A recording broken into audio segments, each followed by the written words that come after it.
win. Don't give us the bird. Don't give us your stink eye. We try our best and we're successful. Come watch our show. Bet River sponsors. It's time to start. Enjoy the show. Welcome along to Betting Weekly Live. You're with Dan Roebuck alongside me, Lewis Jones. We've got Premier League, AFCON, leans, analysis, picks coming your way. Daily double as per usual. Lewis, how are the festivities, the holiday period in your household? All good so far? Yes, all good, Dan. Hello to everyone out there. Good to be here as always. Yeah, the festive took the tree down this morning, so Christmas is over. It's done. We're moving on. You know what? My missus took the tree down, and I said, "What are you doing that for?" She said, "It's gone now." I said, "It's only the 30th." I know it's all about the build-up, though. I think the build-up's more important than the aftermath. I think so. Yeah, we've always, as we know in this game that we're in, always got to look ahead, haven't you? Always got to look ahead. No point looking back. So we're moving on into the new year now. Looking, Christmas was chaotic. Got two little ones at home, so it was magical, but it was incredibly exhausting, but worth it in the end. We it's had some good family moments, which is all you need really from all these the stress that comes with it. You just want them little pockets of memories, which we picked up, which was lovely. And we're entering a very, very busy time of the year now, aren't we? For those of us that follow the Premier League here in the UK, it's a busy time. Lots of games, so much going on. Got to try and keep ahead of everything. Very difficult time of year, I think, but maybe tread carefully where you can. Wait for team news, play late. I would always say at this time of year. But yeah, plenty of bets, plenty of angles to exploit, and looking forward to getting stuck into a very heavy Premier League card tonight, Dan. I'm not sure I've ever been on before where we've got so many Premier League games to discuss. I'm very excited. Yeah, there is a lot to go through. I don't know about you, but I do find it difficult simply because I'm sort of half old-fashioned here. I'm not notebook and pen, but I'm sort of Excel rather than Python, and just updating stuff onto spreadsheets when there's games like all the time. It just takes up all of my time. I'm a little bit of a plodder on a keyboard and just putting in stuff. And I try and track. There's one or two things that I try and track, and just getting them up to date is difficult. And you with a young family must be even worse. Or are you more sort of digital? Everything just uploads. It's all automatic. That sort of stuff. No. This is actually an area where I need to improve. Actually, in terms of my time management, in terms of updating results and keeping across.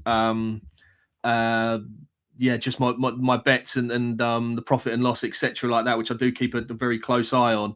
I'm very old school, actually, where it comes to it. I'm not very digitalized, so to speak. I do it very manually. It takes up a lot of my time. So maybe a New Year's resolution we've come up with here, Dan, already. I need to just to speed up my time management with recording P&L. But this is if you're going to take it seriously, it's a very important part of the process, isn't it? Making sure that you're across how you're getting on and where you're making your money and where you're losing. Maybe you can tweak your system here and there. So it's a very important part. It's just a very boring part, isn't it? And I think we all need to probably improve on that, because it's a very, as I say, it's an important part of what we do, but it's the most boring part as well, isn't it? Can be until something sort of jumps out at you from the sort of data and the numbers you're looking at. Villa fan says, I won't get to watch this. He put this in way before. I don't know why I'm reading out. Is it work? Have a great one, though. The Villa, he's saying.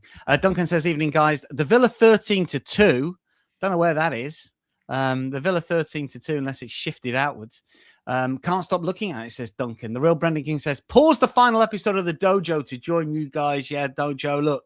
For those just joining us for the Dojo, just go back and watch them all over time. There is so many good nuggets from Nigel and Neil in that one. Timeless content, that is the Dojo. It is. A lot of it is. A lot of, vast majority is. The real Brendan King says, let's go Villa plus 1.25, potentially no Declan Rice. We are going to get to that Villa game at Arsenal a little bit later in the show.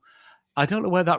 have you heard of this Rice rumour? I don't know. I know he played right back at the weekend. who knows with Arsenal? I mean, they get injured in warm-ups, they get injured, I don't know, washing the dishes. I mean, anything can get these Arsenal players injured. So wouldn't put it past me to suggest that Rice has picked up some injury. But I say we have to wait for some concrete news before. There was a big drift actually yesterday on Arsenal. I think there was a drift yesterday morning. I think they went out a couple of points, which was very, very strange. They've come back in now. They've been backed in. So maybe that was the rumour. Maybe it was the Rice rumour and it's got no legs and the market has sort of corrected itself. But yeah, you never know with this Arsenal team because injuries are hampering their progress again this season, aren't they, Dan? Yeah, well, they are. And you say, like, wait for the lineups. I mean, I've still got the team sheet from the weekend that said Calafiori was starting. Obviously, the lineups don't always wait for kickoff. You don't have to wait for the lineups. Wait for kickoff when it comes to Arsenal. Don't worry about that. Rick Haley, morning from Canada. Byron's with us as well, as is Leslie Mack. And Mike says, hi, what else have we got here? The Real Brendan King, some interesting games today. Everyone lean in and listen closely to Lewis Jones knows Jones. Leaning to waiting for the team news. That's what's going to drive today. Yeah, Mike Ann says Ivan Toney just scored in the Saudi Pro League. Blast from the past. Leslie says notebook warrior here. How cold is it? Byron's talking to Rick there. He's very cold. Is Jack Grealish going to get me assist today? Says Raul. That's if he's in the starting line. Who knows? Illness, I think. Was it illness? Still got that virus/hangover, I think, hasn't he? Yeah. Byron says Calafiori slipped in the shower. Villa still widely available. Looking at the various comparison charts. Van City Canuck says interviews on AFTV will be epic if Arsenal lose today. I usually see them outside the ground. We are going to talk our way through all of the Tuesday games in the Premier League for you. We'll get to that big game at the Emirates a little bit later on in the show. We're also just going to cover off the two later AFCON games, not the earlier games that have just about got underway because we've sort of missed our window for that. But we've got one or two minor thoughts on the late games as the group stages come to their conclusion. And if you have got a Bet Rivers account, you can, of course, watch all the games because all of them are streamed on the Bet Rivers app or the Bet Rivers website. Now, if you have your eyes on a plus money bet at Bet Rivers, then Betting Weekly is giving you a little pizza money to lock it in. Use our pizza money bonus code, which is Betting Weekly 1218, to get a $10 bonus bet to use on any plus money bet at Bet Rivers. Betting Weekly 1218 is the code. You've got until January the 11th to redeem the code at any US Bet Rivers Sportsbook. Good for one bet for eligible players only. I say we're going to preview the games. We are, of course, but we are also just going to take a quick look at the futures when it comes to the Premier League because it could be a pivotal day in the title race, as we know. This is how the market looks at the moment. Arsenal are the favourites. They have to be. They're top of the table by 2, -139. City are +150. Aston Villa are +1600. I suppose, Lewis, Villa win, they become single figures. Arsenal become plus money, and City might become favourites. How are you seeing the title race? Yes, and Lewis Jones would be very, very happy with that, I think, Dan, at the moment. So I'm very much, one of my biggest sort of anti-post mid-season plays has been to take on Arsenal in the Premier League title market. It's going okay.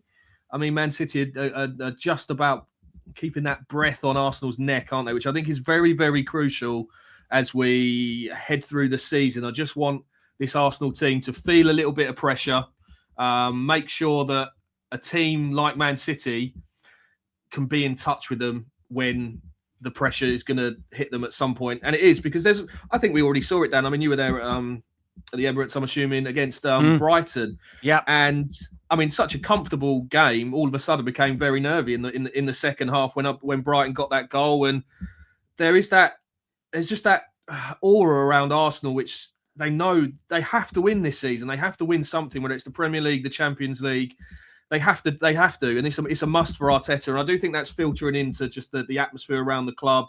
And they're doing okay at the moment. They seem to be dealing with it just about well enough. But I think there's just going to come a time when the pressure's just going to ramp up, and that's going to be so difficult for those players to stay alert and stay to their best form in that sort of environment. And yeah, Man City, they've been there, done that before. They seem to be got that team spirit and unity, cohesion back, late goals, late winners. They seem to be very united together, which is a good sign, I think, for anyone on this Man City train this season in terms of catching Arsenal. So, yeah, I would still encourage people to have a look at Man City and those sort of prices and take on Arsenal where you can, I think, because I do think it's going to be edgy moments, I think, for them throughout the season. They might get the job done, and they probably deserve to win a Premier League title, what they've done over the past 3 seasons.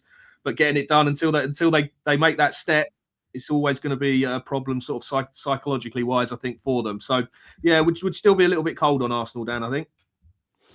Yeah, just interesting that Chippy Chips for You says Rice is out, and just Googling Rice out does not get me to the Uncle Ben's homepage. What it does do, yeah, you're having that one, Lewis. Very good. It gets me to lots of headlines suggesting that he is set to miss the Aston Villa game. So that has come out in the last sort of half an hour. Duncan spotted it first, to be fair. Chippy Chips has come on with that as well. I mean, he has.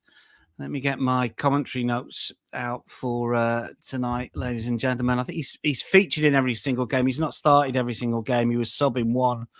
But that's going to be a big miss for them because he filled in at right back, didn't he? Look, we're just going to park the Arsenal chat. We will get there for you shortly because we've got more people coming in to watch the show. So we will get to that game for you soon. But yeah, it's an interesting one. That is for sure. New Life says there's never any value in Arsenal. Stephen Hall says that Villa plus 700 with my Filipino bookie, same price as Wolves. Crazy. I mean, this is it.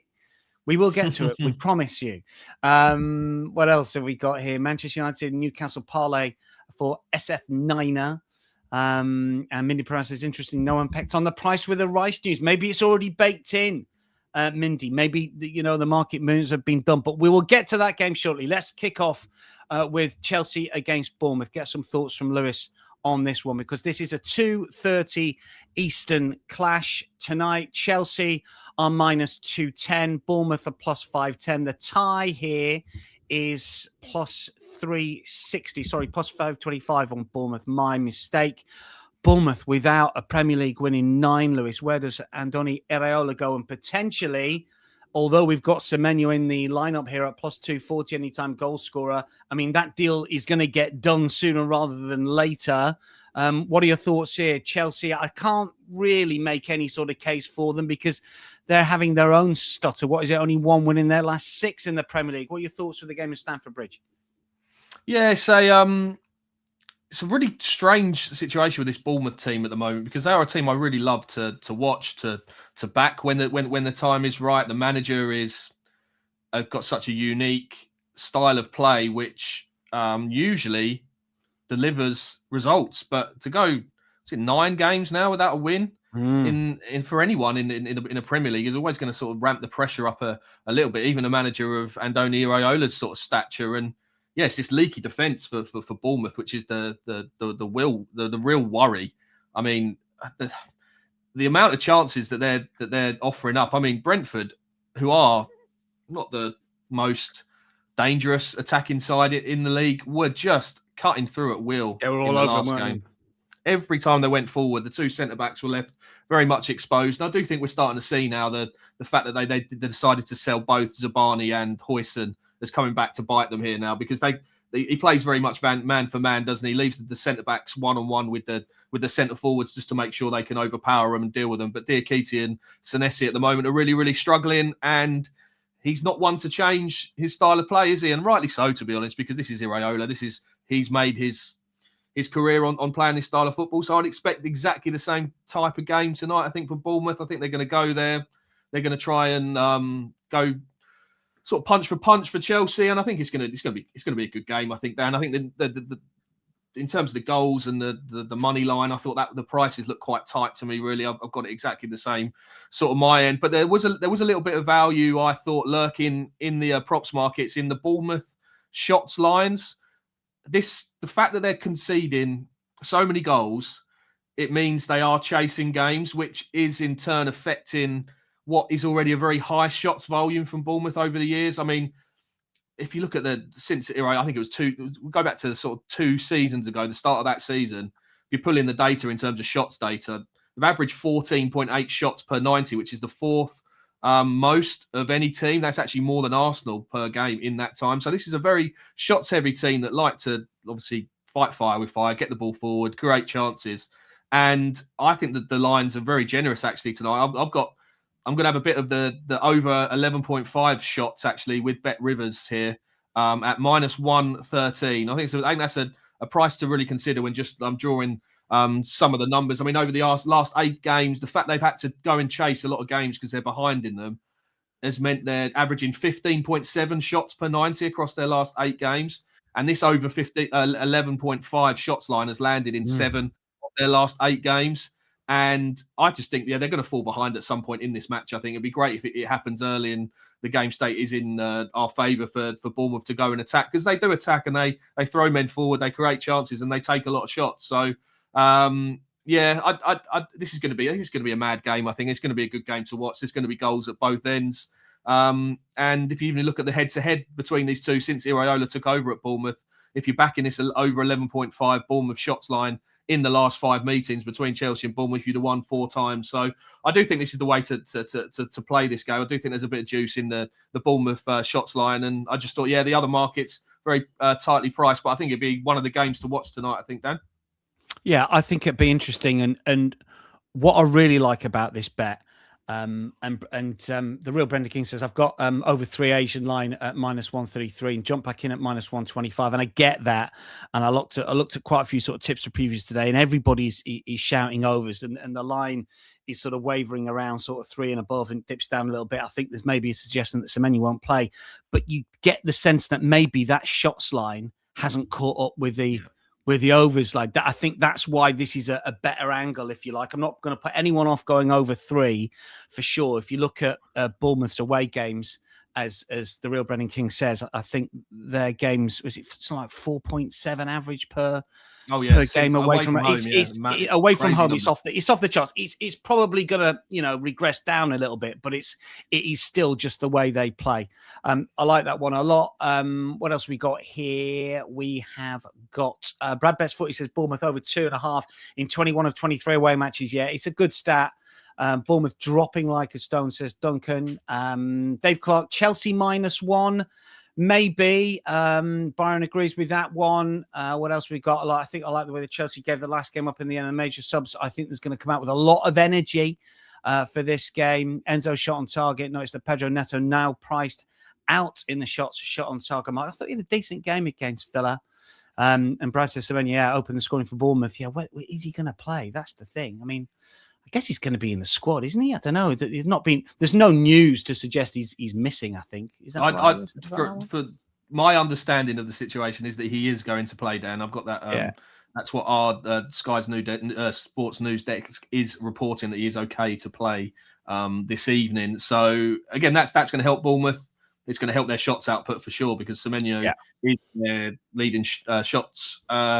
Go-to man for the shots. He's averaging over sort of 2 or 3, I think it's over 3 shots per game this season. So we need him in the team if we're gonna get close for this over 11.5, I think. But I think it's a good move for him. I don't know what it means for Bournemouth though. I mean, if they lose him at this crucial time of the season when they're could potentially be 10 without a win, it's interesting. I mean, I think they're plus 2,000, I think, to be relegated. I mean, there's still tempter. He's only one spot to really be playing for, I think, which is probably puts me off a little bit. But I think that price will probably shorten further if they continue not to change the way they play. If they haven't got the players to play Iraola's football at the backs, I think the 2 centre backs are just completely exposed against direct teams that want to put pressure on them. So interesting times for Bournemouth. But yeah, I think tonight the shots bet, as you say, I'm not sure the market has really reacted to the increased output of the last few weeks from Bournemouth. So looking at that tonight. Byron says he only had 1 shot versus Villa. Talking about Neto, I thought he did all right. Obviously not on the shots front. Clearly frustrated on the pitch. Pricing has gone up. Plays too wide, Neto. He plays too wide for me in terms of his shots out. But he's never a player I like to back in that market, because he is just a bit of a chalk on the boots type of winger. Yeah. And the Maresca likes his players to stretch the pitch, the wingers. So I always think those wide men, unless they're really cutting in, they don't really get their shots away. So I can see that point. But he's an excellent player, I think, Neto. He does so much without the ball as well. But shots, not my fave. Yeah. Maresca, he really trusts him as well, I think. Anyway, we're spending far too much time on this game. Chris says, Haaland to score 2. This is the game on Thursday. Ballard, if Ballard doesn't play, he's an injury day. Didn't play at the weekend, did he, Ballard? Where is Semenyo going? Man City, we think. Let's stop talking about Chelsea against Bournemouth. West Ham against Brighton next up here. West Ham plus 265. Brighton have been bet. Lewis here, the minus money now. I mean, West Ham are 250, minus 250 to be relegated. Nuno's favourite to go next. Is there a bit of overreaction here? I think Brighton, for all them making Arsenal a bit nervous at the weekend, they're missing players. Baleba is at AFCON, of course. Mitona's been in and out of the squad. I think he's back in the squad. Welbeck gets his back managed all the time, and you never know if he's going to start. Has it just got to a point where West Ham might be bettable here, even though they're in shocking form? What's your thoughts?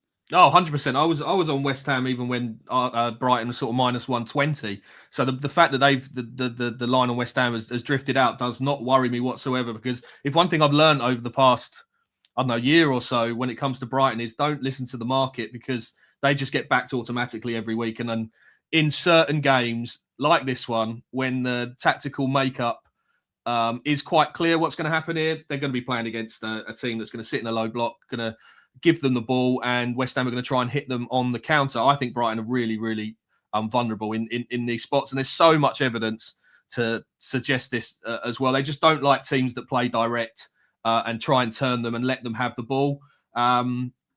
If we just look at some data, I know this is some data that you've probably been singing about as well, Dan, in terms of Brighton. When they take on teams that play under 15% of their passes long, their record is 19 wins from 37, so a very healthy record. But if you flip that to teams that play over 15% of their passes long, Brighton have only won 3 of the last 18 games that they're playing. So, and who's included in that sample size from a few weeks ago? The West Ham game. Gotta be West Ham, yeah. At the Amex.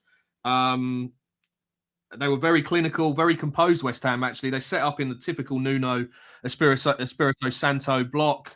I thought they played very well. They took their chances. They could have gone 2-0 up when it was 1-0, and Brighton did come on strong towards the end and nick a late leveller. But West Ham were set up perfectly, I thought, to beat Brighton.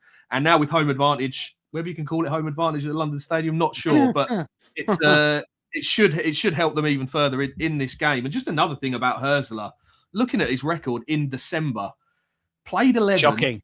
Shocking. Drawn 6, lost 5, won no games in December from 11 games. I'm not sure. Sometimes these stats have just got no substance or logic attached to it, but this one might do, just because he's a very inexperienced manager. He has no experience of managing in the Premier League at this hectic time of the year. I'm not sure that he really switches up his style enough to switch it from the way that he wants to play to a bit of substance, where sometimes you just need to change your style to get through these period of games instead of playing with such sort of energy and going at games. I don't think he hasn't really got much flexibility in his tactical approach, and I do think that affects him at this time of the year. And yeah, I just think we know how the game's going to set up. Brighton are going to have a lot of the ball. West Ham are going to sit in. They're going to try and hit on the break again with Somerville and Bowen, which they did to great effect in the reverse fixture, which I think is a really key piece of form and evidence that isn't being factored enough into this market, that performance from West Ham against Brighton. And if West Ham can stay in the game, potentially get in front, get the crowd involved, I think they've got a good chance of getting a result here. And I'm just loving we can get West Ham here on a double chance, plus 0.5, minus 120. I mean, I was sort of anticipating I might get the line at something maybe at 0 on the Asian line for a draw, no bet. But the fact we can get them double chance here at minus 120 with that price still drifting, I'm absolutely happy to row against the market here, Dan, and keep rowing against it. And if it drifts any further, then I might have another half unit on, because I've learned something. Never trust this market moves on Brighton under Hurzeler, I think. So happy to row in with West Ham, and hopefully they can stay in the game and get a good result tonight. Yeah, let's hope so. Completely agree. One thing I hope he does, and I don't know why he's not been doing this, but Wilson hasn't been starting recently. And when he played Bowen, Somerville, and Wilson, I just thought the balance was right. And I know that they're missing the fullbacks, Wan-Bissaka and Juff, but I just thought from a forward point of view, and I presume it's just injury load management. I don't understand why he's dropped out of the team. I'm not really across the team news for that, but he's not started any of the last 4. But I just like the price, having seen Brighton be a bit meh at the weekend, So, look, I'm down with you on that one for sure. Let us know what you like for this. Brad Best Footy with the stats. Byron reckons there's got to be goals in this one as well. Yeah, West Ham considering 15 straight and 14 straight at home. So goals might be an angle in for some for that one. That is West Ham against Brighton. Forest against Everton next up. Well, I mean, both teams to score no is a big shout on a Premier League show here, and sort of unders as well. Unders is really, really short. The sort of main sort of narrative, I think, with me and I think with most bettors, but the market might have covered it, Lewis, is the fact that no Njai, no Dewsbury Hall, Grealish question mark. Where's your line breakers for Everton? Their XG has slipped dramatically over the last few. 0.2 against Arsenal. All right, fair enough, it's Arsenal, but 0.8 against Burnley. I just think there's a naught coming for Everton. Whether that's going to be 0-0, 1-0 either way, I don't know. But I'll be looking somehow to get with Everton 0, maybe. How do you see it? Yeah, totally agree. I mean, it's not great betting heat, this one. It's probably the game which I sort of spent the least time on, I think, because I thought the prices were just absolutely spot on, really, in terms of unders. What is it, about -165, I think, for under 2.5? Yeah. Yeah, I mean, it's bang on. It's going to be a real slog, this game, I think. And Everton haven't scored, I don't think, in the last 3 games. And if you look at the actual total goals output for both teams this season, they're both only, I think, they've scored 18 goals each, which is the second and third lowest totals in the Premier League. Only Wolves have scored fewer this season. So yeah, and obviously Ndiaye is going to be out. There's no sort of rumours or market signs that Dewsbury Hall's going to be fit. Grealish might be back from his virus. We'll see. That might make a bit of a difference to the way you approach, the way you look at Everton. But still, I just think it just has to be a low scoring, mind-numbing game. I think this one. I mean, I'd lean the draw. I think if I wouldn't play the unders, but I think I'd lean the draw. You're going to get 0-0 and you get 1-1 on your side, don't you? Plus 220. No one really ever wants to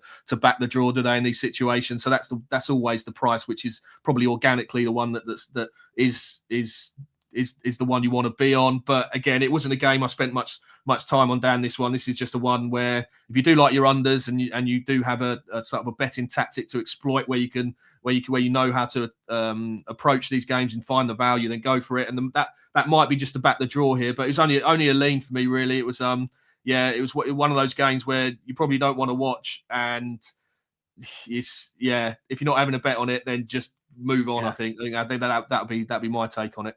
Yeah, put it on your favourites on Flash Score and hope you don't get a buzz if you've got your Apple Watch on or something like that. Exactly. Byron said both teams to score no. Brad Best Footy, Dice Moyes, a battle of set pieces and long balls. This is true.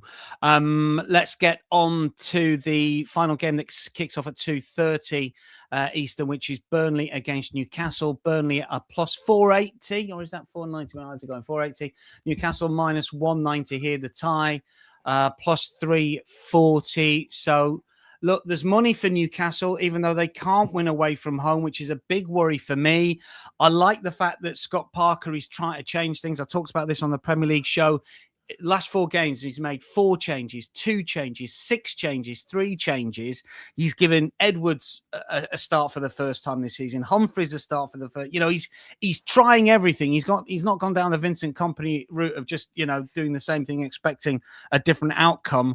And I just think it might turn from at some stage. And this is sort of borderline West Ham category here. I know Newcastle are a better side. They've got injuries themselves. But I'm just looking at that Burnley price and thinking I might want to get with them, Lewis. Yeah, totally agree, Dan. I'm not a fan of this Burnley team, really. I don't think they've got enough quality in both boxes to really sustain themselves as a Premier League team. But you're right about Scott Parker. He's trying to be proactive rather than stick to what he's gone before. And they did okay against Everton a couple of days ago, created enough chances probably to nick that game. And that's been the common theme, really. I watched them against West Ham a few weeks ago and they played quite well again. It was just in both boxes where they just came unstuck and haven't really got enough quality. But they look like a side to me that are going to get a result at some point, and I think this might be it. I really, really think Newcastle are so short here, it's untrue, just because of this away form that they've got, but also the schedule and the manager, Eddie Howe, he's shown that he is not capable, I don't think, of being able to balance Champions League football, cup competitions, and league, excuse me, and league form as well. He really, really struggles, because I just look back at the did this research for my Sky column, actually, and it's all there in the predictions column this week, and it's when he's juggling Champions League football, they're a record away from home in games played before January, when they only get 3 days or less to prepare, is absolutely horrendous. We know they've got a bad away form anyway, but this just takes it to another level when you're looking at the 2 seasons where they have been in Champions League action. So from 18 fixtures, where this sort of set the time, 3 wins. They've won 3 of 18, drawing 7 and lost 8. And these are in some of these defeats are in this time. They lost to Luton, they lost to Bournemouth, they lost to West Ham, and they lost to Brentford. And this game fits into this theory, this sort of system that I've sort of tried to develop here with Newcastle in terms of when to take them on, when they're going to be vulnerable. And there's heavy odds-on favourites here at Burnley. And I don't think this is going to be a pretty watch for anyone involved with Newcastle. I think it's going to be a very difficult environment to play. Turf Moor, under the lights, it can be quite a difficult one anyway. And I've watched Newcastle a few times on the road. I did them covered their game against West Ham when they lost. Watched them against Brentford when they lost, and they certainly lack so much physicality and energy in their play, which is the definition of what Eddie Howe tries to bring to the table with his team. So when they lose that, I think they're a really vulnerable team, and I can't actually understand where the money has come from tonight. Maybe they're going to play a really strong team. Maybe someone's got a bit of team news that are ahead of the market. But again, a bit of a risk. Don't normally like rowing against the market too much, but this one I just have to. I just think, again, Burnley here, +1 head start. I mean, +1 on the Asian handicap, -121. I couldn't believe I can get on Burnley +1. So Newcastle can still win the game by 1 goal, which I think is a plausible result, because he'll just want to get out of there with any sort of result. You've seen the fixture list that Newcastle got coming up in January. It's absolutely scary with Champions League, 2-legged Carabao. They've got a game every sort of 3.5 days. Eddie Howe will just want to get out of here tonight with a one goal victory, and if that happens, we get our stakes refunded. But I think they're very, very vulnerable here, Dan. I would just want to get Burnley on side on that Asian line +1 with stakes refunded if they lose by 1 goal. I think this could be just the game where Burnley maybe get a little bit of variance in their way. Something might drop for them, and they can defend deep. They can defend well. Yeah, I like the price about Burnley here. Don't like them as a team, really. Don't like backing them often. But when the time's right to take Newcastle on, I'm happy to row in on any team in the Premier League to get a result. So, yeah, very much on Burnley +1 Asian handicap here. Probably best bet of the night, I'd say, that one. Yeah, I'm liking this. We've still got the daily double to come. Same game parlay in the Arsenal game. But I really like what Lewis is talking about. I love the stats about the scheduling and that sort of stuff. I'll tell you where the money's come from. It's SF9er Y4B who's bet Newcastle on the money line. He says you only live once. He's got Newcastle there. So SF9er, it's your cash that's changed the market. Chippy Chips both brave man. Byron also says both seems to score. Yes, the real Brennan King. So hard to trust Burnley, but yeah, Newcastle away also hard to trust. 1-0, 2-1. This is for sure. Times for Eddie to bring back Joe Linton, Willock to drive the ball and bring physical play through the midfield. I mean, I'm presuming they're all getting little niggles. Bruno Guimaraes, Tonali, and Joe Linton, when they do play as a 3, which has been rare over the last few months, he's managing loads with those players. They're good, but I'm definitely up for that, for the +1. Burnout, Livramento out. Pope might come back in. Ramsdale's always a little bit of a time form squiggle, isn't he? Let's face it. Look, that one. Time form squiggle. Excellent. Right, let's get into the big match of the night. Let's get some up in. We've got the Daily Double coming away as well. Daily Double has been flying. Lewis, in particular, since we introduced it, has been absolutely brilliant on the Daily Doubles. This is the big game of the night. I'll be heading off to Emirates after I've finished up here. Look, Arsenal are -245 here. They drifted and now they've come back in. And how? Aston Villa are +650. Yeah, talking about that sort of 13-2. Well, you know, here it is. Tie +375. Overs and unders. Overs -150. Under +120. The Rice news is interesting. Incidentally, he didn't start 5 games in the Premier League last season, and the unders was very much a play when he didn't start. I don't know if Arsenal set up differently. Obviously, played right back at the weekend, because he had to, because Arsenal was shy of fullbacks. We don't know if Calafiori and Timber are going to be back. From a Villa point of view, Cash and Kamara are out. They're big pluses. Certainly Cash going forward as well as defensively. I'm not quite sure how they're going to sort right back out. Lewis, what's your sort of general thoughts on the money line prices here and how you think the match might go? Might as well take your boots down. You might get a game at right back. Both I won't get a game. Both teams are right back. I mean, you could fit in perfectly there. I mean, yeah, great game this. I mean, it's a fascinating story, this Aston Villa story, isn't it? Absolutely relentless run they're on. Keep defying all the metrics, keep defying all the market negativity towards them. Just their powers of recovery in matches is quite extraordinary, really. The way they can see the goal and it doesn't knock them at all. They seem to grow into a game. They don't mind falling behind at all. And this is sort of where my angle comes in for this match here. So I don't want to back Arsenal on the money line. Can't trust them over 90 minutes, but I can absolutely trust them over 45 minutes. And I just want to be backing them to be winning at half time here. We can get minus 112 with Bet Rivers on this particular bet. And I think there's lots of evidence here to suggest that this team that Arteta has built are defined, and you would have seen this a lot, I'm sure, at the Emirates. They're defined by fast, aggressive starts in matches. It's definitely a tactic they use. They squeeze the pitch early, they dominate territory, and they look to impose themselves early in matches. And this has resulted in them scoring the first goal at the Emirates in 23 of their last 25 home games. So this is quite a strong strike rate for a team that we know carry so much quality in the final third. You know they're going to be putting teams under pressure. And I think we saw that, a perfect example against Brighton. I mean, Brighton, very dangerous team, Dan, aren't they? And in the first half, I mean, they were completely and utterly battered in every department. I mean, the shot count was 15-0, the XG 2.11 to 0. Obviously, they didn't have a shot. Touches in the opposition box, 33 to 1. Yeah. Absolutely insane stuff from Arsenal there in the early stages of that match. And then when you flip it, Aston Villa, almost the opposite type of profile of a team. They're not associated with fast starts at all, especially away from home. They've only scored the first goal in one of their last 10 away games, and they often just like to feel their way into a match, don't they? They're very sort of happy to soak up pressure early and then grow as the game goes on. Because I think Emery knows that this team are brilliant at reacting from losing positions, because no team has won more points from losing positions since the start of last season. So 36 points they've taken from losing position. And that really puts me off the whole Arsenal vibe tonight in terms of a home win. I don't mind their price on the money line. So they're quite clearly the better team. All the metrics are screaming that Aston Villa are going to have a regression at some point. But just with the whole way they sort of faded in the second half against Brighton and Aston Villa, they're just such a strong chin and they don't know when they're beaten. I don't want to be taking them on over 90 minutes, but I'm happy to get Arsenal on side in the first half here, because I think this is a really nice price, actually, minus 112. I'm not sure if, again, maybe it's not a market that's really reacted to the main market. It's not really priced up independently. It's just gone by the overall money line prices. So I think they should be shorter to be winning the first half here, because they're such fast starters, and Aston Villa are very slow at getting into games as well. So I really like that price, minus 112.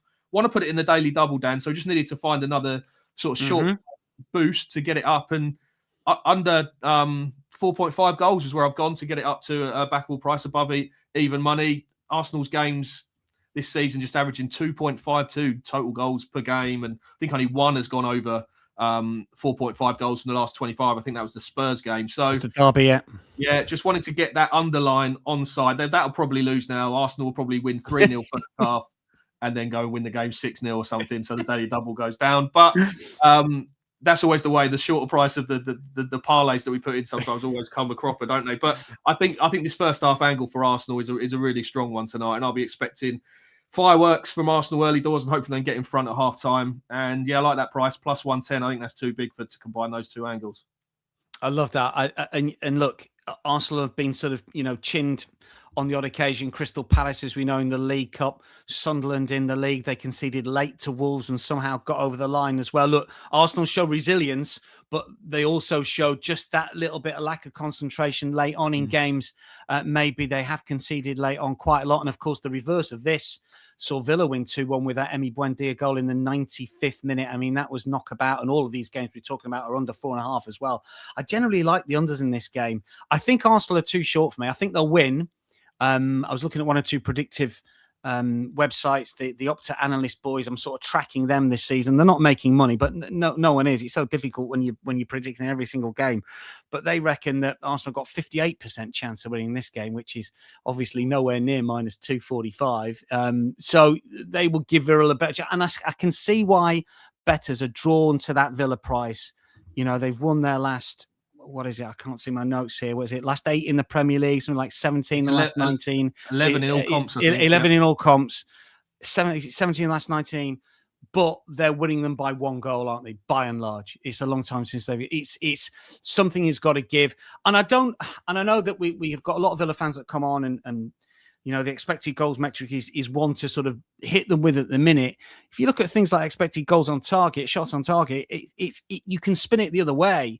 They're just ruthless in front of goal. They've got a half-decent record at Emirates, as we know. I mean, I just put the prices back up just a little bit more on this, Lewis. If you had sort of, you know, a free sort of... a few other sort of bets on this. I mean, is there any sort of...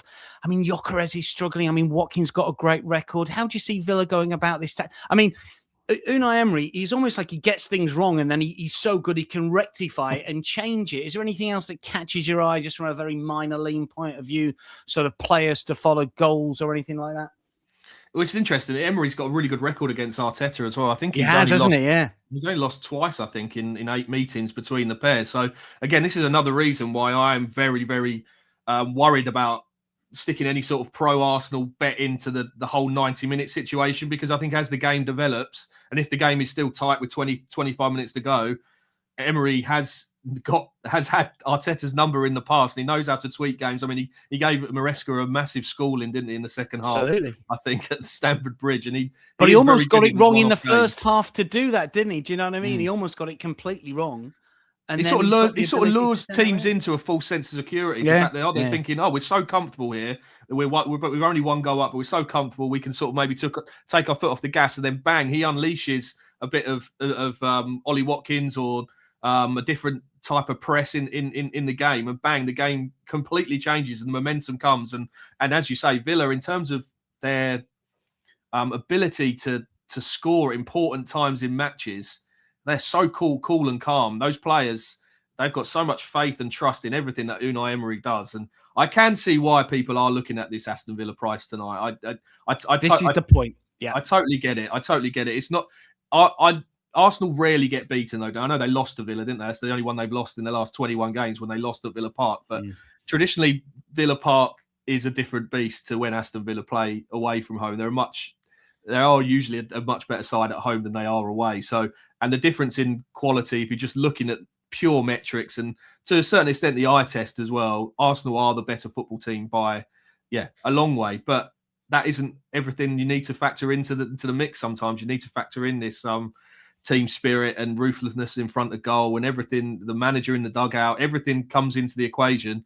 And there's lots of reasons to think that Villa could spring a surprise tonight. And a draw, if they could get a result tonight, Villa, it would be absolutely massive for their season. But all my eggs are in this first half basket, I think, for Arsenal. It's nothing really jumped out in terms of props or anything like that. It was just a bet that I love, this first half angle. And I'd encourage people to have a good look at prices, because I think Arsenal are going to turn it on in the first half. Jake, who is a Villa fan, says Forest are his best bet of the night tonight. Just going back to this one, though, Duncan says, can Villa win tonight? I wouldn't say they're guaranteed by win by all means, but at 13-2, I'm prepared to pay to find out.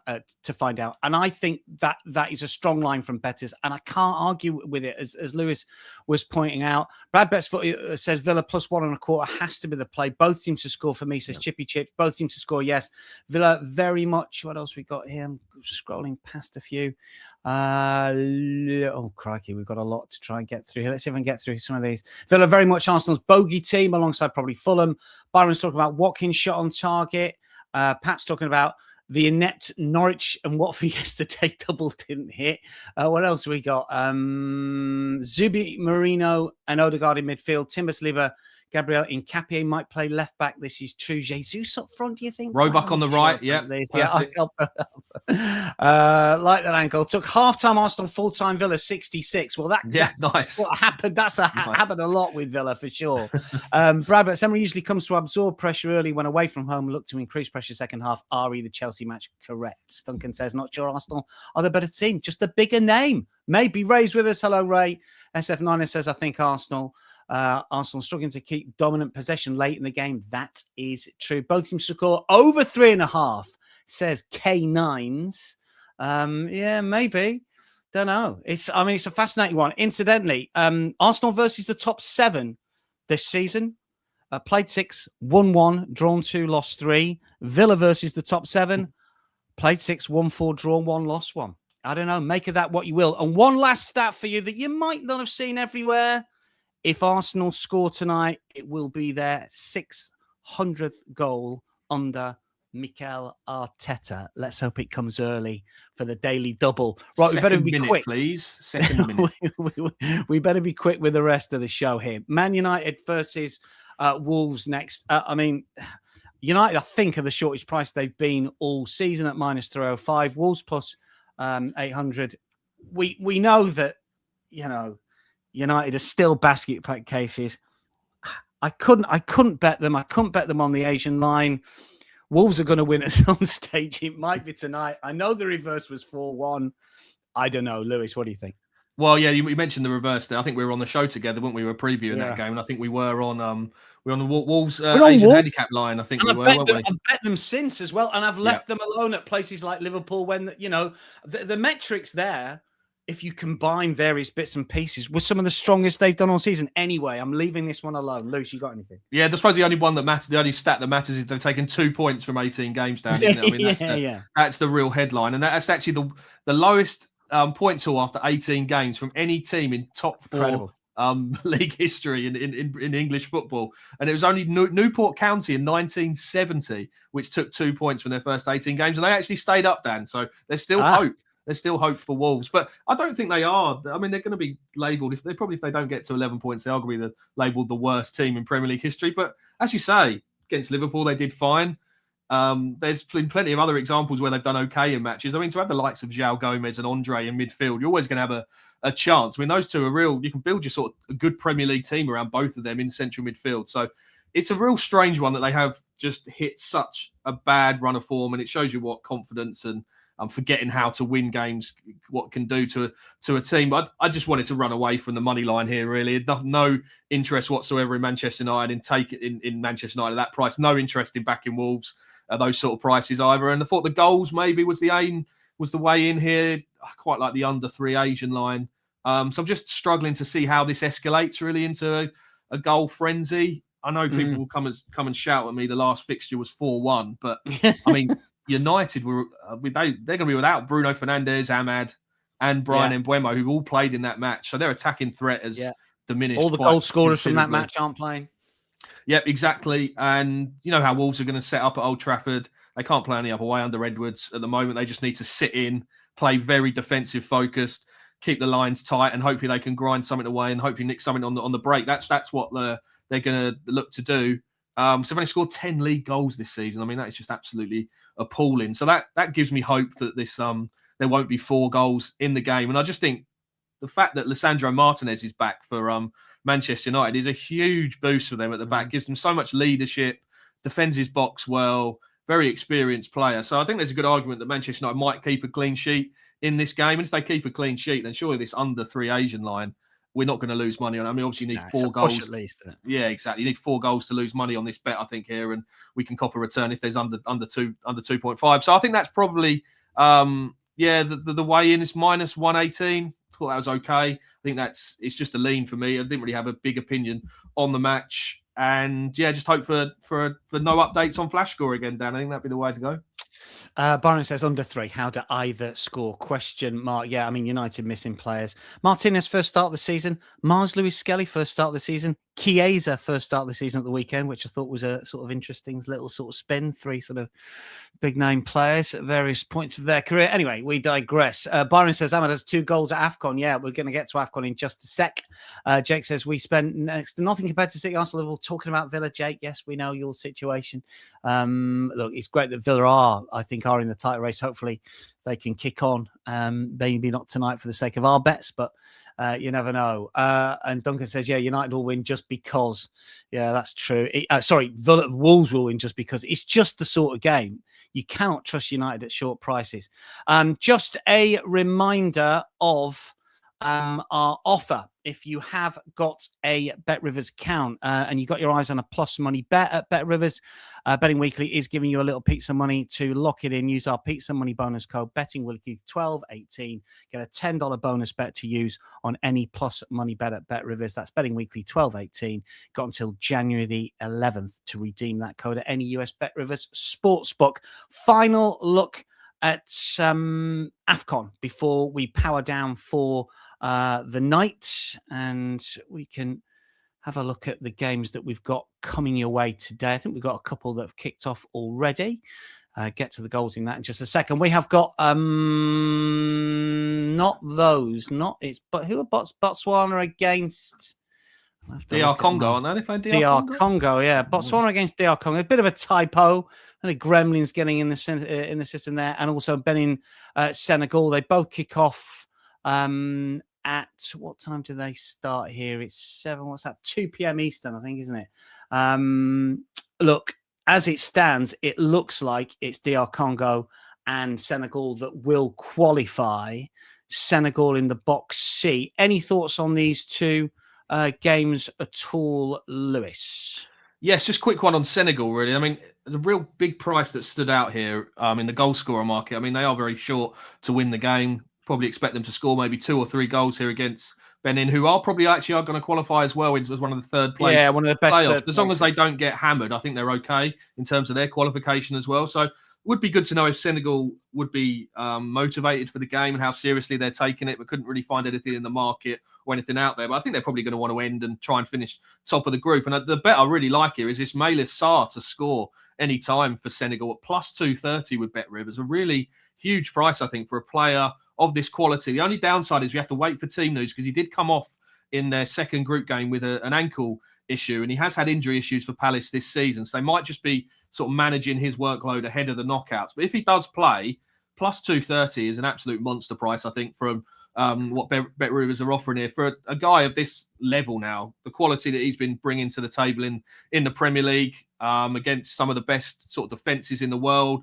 Won an FA Cup, hasn't he, with Crystal Palace? He's done it on the big stage now. He's developed into a real high elite player under Oliver Glasner, and he's done okay in the first 2 games actually for Senegal. He hasn't got on the score sheet yet, but he's had 6 shots and expected goals figure of 0.9. So he really should have probably got on the score sheet already. Just looking at the data, I haven't watched Senegal play in this competition, so I can't say how good the chances were. So this was just going on the data, but I know all about Sarr. I know what an excellent player he is in one-on-one situations, and I'm thinking against an inferior opposition like Benin. I mean, he's going to be to the fore for Senegal if he does start, and he'll be looking to get on the score sheet here. And I just thought plus 230 was too big of a price for a player of that ability. Dan. And DR Congo, you like to win to 0. Maybe is that a line for you on this one? I mean, Botswana, they haven't got a point yet, and it would be a miracle if they were going to qualify. So DR Congo got a little bit to play for, maybe in terms of maybe getting top spot. I don't know. Yeah, minus 200 for win to 0, unfortunately. So pretty much covered there. But I just tried to be a bit clever, really. We're trying to fashion a bet out of this situation with Botswana not to score because, they were battered by Senegal in a similar sort of game, 3-0, only had 4 shots, 0.15 XG. They're really lacking in quality. They're not going to get out the pitch to trouble this DR Congo side. A very experienced backline, actually. Chancel Mbemba's there. I think he plays in Ligue 1 for Lille or Lyon, I think. He's been around the block as well. Got Twan Zabi there, who's at Burnley, Masuaku, Wan-Bissaka. They're a very experienced backline, and they're protected by Noah Siddiqui, who plays for Sunderland, who's been one of the signings of the season. So I just thought they looked like quite a solid outfit here, DR Congo. and their win to nil price too short. But the way to probably get this onside, if you head to the team totals, you can actually sort of collate them together on the same game parlay. So if you back under 0.5 Botswana goals and over 1.5 DR Congo goals, you actually get a plus 106. So odds against shot to play here. So you're basically backing DR Congo to win to nil, but not 1-0. So any other scoreline apart from 1-0 here, as long as they win to nil, gets you a plus money winner. And I thought that was probably quite a clever way of boosting that price, because I can see this sort of being a 2-0, 3-0, potentially 4-0. And to get odds against for a bet like that against such a sort of a team like Botswana, who are obviously going to struggle to create chances against a team that should be putting them away pretty easily, you'd have thought. Thought that was quite a interesting way of just boosting that win to nil price. Gustav, that's the African Nations Cup games that are kicking off a little bit later on. Our chat seems to have been overtaken by various imbeciles. Anyway, we'll leave that one. We'll leave that one. I've been putting up the stats for AFCON on my Twitter feed. Both teams to score yes has been a profitable play over the last 2 renewals and this renewal as well. Half-time in both of the games at the moment is 1-0 to Nigeria against Uganda and Tunisia against Tanzania. Tunisia leading that one. There was a bit of a drift on Nigeria because there was rumours that they were going to rotate a lot of players. Iwobi hasn't started, but there's still enough big hitters in there. Hopefully we can get some goals for the underdogs in the second half. Benin, Senegal and Botswana against DR Congo a little bit later on today. That is your final reminder of the daily double. Lewis, it is? Yes, Arsenal to win the first half. We're taking the 90 minutes out of the equation. Arsenal just to win the first half and under 4.5 goals plus money. Yes, like that a lot. Hopefully Arsenal can do what they usually do at the Emirates and put Aston Villa to the sword early doors. Brilliant stuff. We have gone on long for the show. Many thanks to everybody who's contributed to the chat. Not everybody, but most. Well done to everyone for popping in the chat. We've got New Year's Eve special tomorrow. Steve will be back in the chair. Good luck with your Premier League bets tonight, and hopefully we can cash some tickets along with the daily double. From all of us for now, though, it is